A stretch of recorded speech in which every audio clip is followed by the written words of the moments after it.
हट्टा येथील बस स्टँडचे भूमिपूजन आमदार राजूभाई नवघरे यांच्या हस्ते संपन्न. 50 वर्षांची प्रतीक्षा संपली. 2,40,00,000चा निधी मंजूर.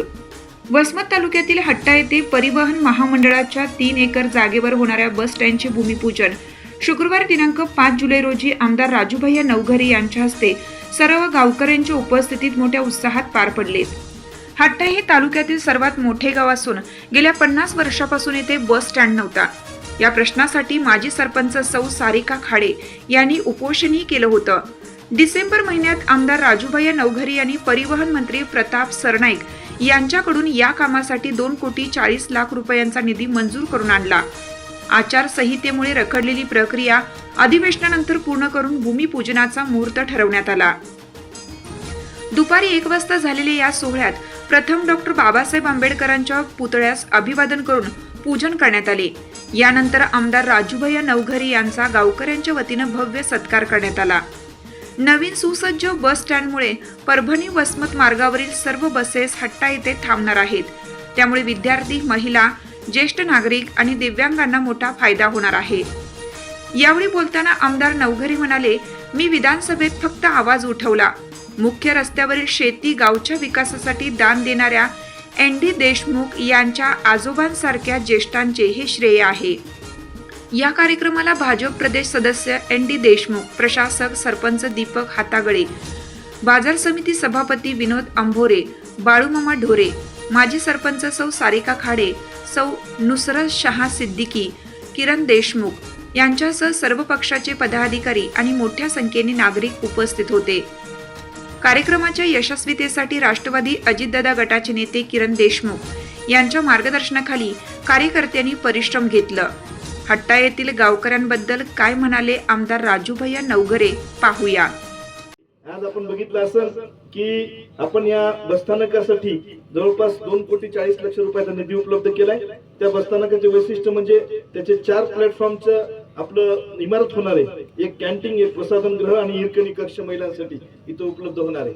मागच्या 30-40 वर्षापासून किरण सेठ आपण हा प्रश्न आपल्या गावासाठी अत्यंत महत्वाचा होता आणि आज कोणी कोणाला गिलासभर पाणी देईना त्या काळामध्ये तुमच्या आजोबानं आपले एन.डी. भैया असतील, रविराज भैया असतील, आपला प्रवीण हासन यांच्या आजोबानं त्या काळामध्ये गावाच्या विकासासाठी, कारण माणसं कसे होते पुष्पक भैया बघा मागच्या काळामध्ये की आपल्या गावाचा विकास झाला पाहिजे एवढी मोठा दृष्टिकोन त्यांच्याकडे होता आणि त्या माध्यमातून एवढी मोठी जमीन, जी जमीन रोडवर असलेली आपल्या गावाच्या विकासासाठी दान केली. मी म्हणतो की राजू नवघरेने येऊन फक्त तिथं सभागृहामध्ये 2-4 वेळेस बोलला, 40-1 वेळेस पत्र दिलं, पण ज्यांनी जमीन दिली त्याच्यासाठी आपण बाराते साहेब टाळ्याच्या गजरामध्ये त्यांनी स्वागत केलं पाहिजे आणि त्यांच्या कुटुंबियाचं अभिनंदन केलं पाहिजे. कारण आपण बघितलं असेल आपले ढगे असतील, ढगेनं सुद्धा माझं झालं बोला या गावाच्या विकासासाठी मागच्या काळामध्ये मी जर अधिवेशन सुरू झालं की किरण सेठ, पुष्पक देशमुख, बाराते साहेब असतील, आमचे शेळके असतील, अरविंद खाडे असन, सातत्यानं दुसऱ्या गावचा मुद्दा मांडला तरी ते भैया म्हणायचे आमच्या हट्ट्याच्या बस स्टँडचं काय झालं. आम्ही मला आता बाकी सगळ्या तालुक्यात मांडू द्या ना, ते म्हणजे नाही आधी आमच्या बस स्टँडचं काय झालं. प्रत्येक अधिवेशनामध्ये आपण सातत्यानं पाठपुरावा केलाय. कारण आता मागच्या लोकप्रतिनिधींचं तुम्ही काढलं किंवा त्यांच्या काळामध्ये बस स्टँड झालं नाही, पण बस स्टँड करणं ग्रामीण भागामध्ये लय अवघड आहे. तालुक्याच्या ठिकाणी वसमतला आपण निवडून आल्या जवळपास 11 कोटी रुपयाचा निधी आला.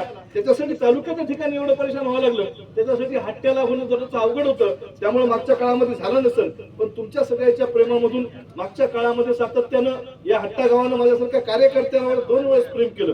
आज तुम्ही सगळेजण सोबत होते, काही जण विरोधी पक्षात असतील, एन.डी. भैयानं सांगितलं, पण विरोधी पक्षात असले तरी रविराज भैया सोबत होतेच ना, कारण बाकी सगळे होते. तुम्ही सगळे जणांना प्रेम करणारे माणसं माझ्यासारख्या कार्यकर्त्यावर 2 वेळेस विश्वास ठेवून या हट्टा आणि हट्टा सर्कल मधून, पंचक्रोशी मधून तुमच्या याच्यातलं एकही गाव कधीच मायनस राहिलं नाही. प्रचंड मोठ्या प्रमाणावर प्रेम देण्याचं काम या हट्टा विभागातून केलेलं आहे. मग माझ्यासारख्याचं सुद्धा काम आहे की आपल्या या विभागातील जे काही प्रश्न आहेत या विभागामधील तुम्ही बघितलं असाल की हट्ट्याचं आपलं 0 फाट्याचं महत्व वाढायच्या अगोदर आपल्या हट्ट्याचं महत्व होतं. आपला या तिन्ही जिल्ह्याचं सेंट्रल प्लेस म्हणून हट्टा होता आणि ते गतवैभव प्राप्त करून देण्यासाठी मार्केट कमिटीच्या माध्यमातून असेल, या बस स्टँडच्या माध्यमातून असेल, आपल्या तिन्ही बॅरेजेस आता या विभागामध्ये व्हायला त्यामध्ये हट्टा सर्कल मधलं पिंपळगाव कुटेमध्ये आपण आता मामाचं आहे तर 200 कोटी रुपयाचा बॅरेज आपण या सर्कल मध्ये करतोय. त्याच्यानंतर आपलं या सर्कल मधून थोडं पुढे गेले की परळी असन, पोटा असन, या विभागामध्ये पुढच्या काळामध्ये हरभरीवर सोयाबीनवर राहणार नाहीत,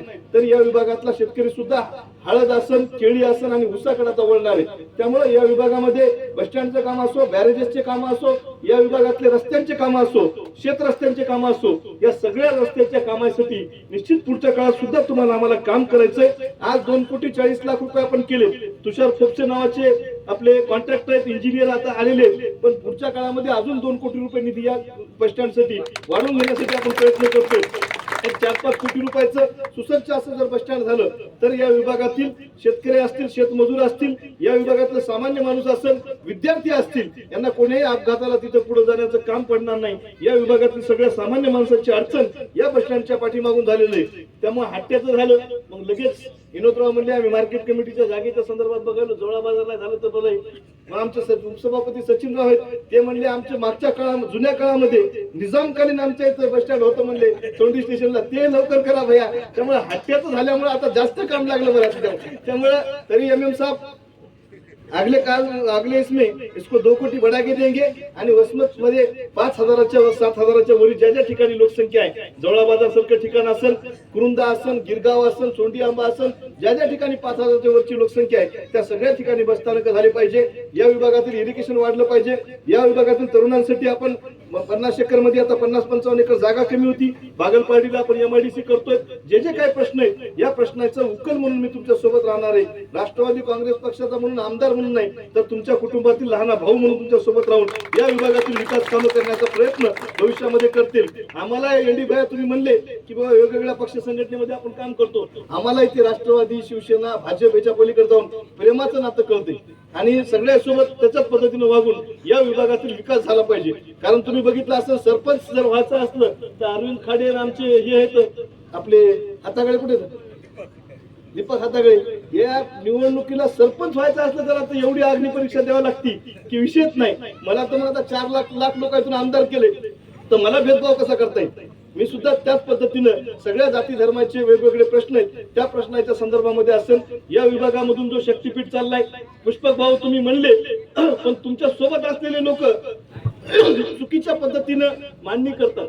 आपण इतकं जीव तोडून तिथं लोकांसाठी तिथं सभागृहामध्ये प्रश्न मांडतो आणि जे जे मी हातात घेतले ते आता पण पूर्ण करण्याचा प्रयत्न तुमच्या सगळ्याच्या आशीर्वादातून केलेला आहे. पण मागच्या काळामध्ये जे शेतकरी आता शक्तीपीठमुळे भूमिहीन व्हायले त्यांच्या विरोधात सुद्धा आपला लढाई, जे जे काही प्रश्न शेतकऱ्यांसंदर्भातले असू द्या, आपल्या तुमच्या आमच्या बहुजन समाजाबद्दलच्या असू द्या, या सगळ्या प्रश्न मिटवण्यासाठी सातत्यानं पाठपुरावा करण्याचा प्रयत्न मी पुढच्याही काळात करेल हा शब्द तुम्हाला देतो. या हट्ट्याच्या बस स्टँडचं भूमिपूजन माझ्या एकट्याचं नाही तर या विभागातील सगळ्या लोकप्रतिनिधींच्या हस्ते आणि सगळ्या कार्यकर्त्याच्या हस्ते झालं असं मी तिथं जाहीर करतो. 2,40,00,000 रुपयाचा निधी आहे, तो निधी तो आपण चांगल्या पद्धतीने त्याचं काम करून घेसाल ही सुद्धा अपेक्षा मी तुमच्या सगळ्याकडून ठेवतो. व इथं बोलून तुम्ही आमचा जो मान सन्मान केला